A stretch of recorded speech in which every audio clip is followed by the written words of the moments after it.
Hi there. Today we're learning about lastIndexOf in JavaScript. The lastIndexOf method returns the last index at which a given element can be found in the array, or -1 if it's not present. The array is searched backwards, starting at from index. So what does that mean?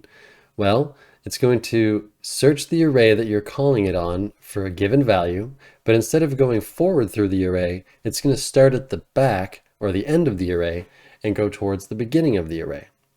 If it encounters the value that you're looking for, it's going to return the index where it found it.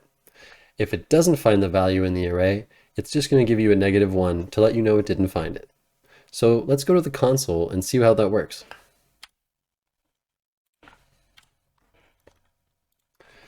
So I'm going to make an array. Let array equal A, B, C, D.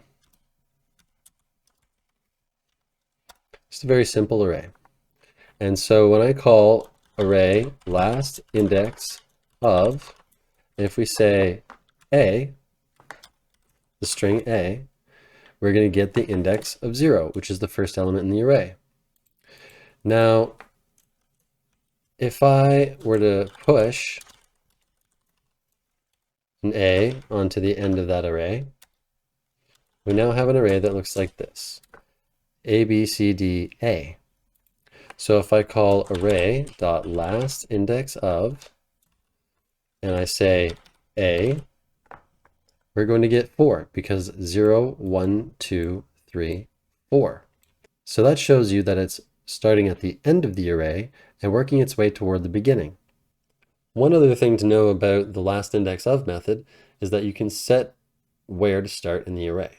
So for instance, if we were to take array lastIndexOf A, but we started at 3,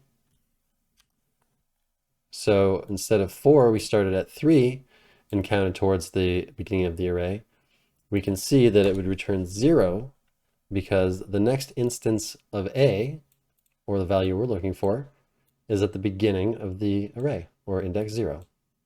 And so that's how you use lastIndexOf in JavaScript.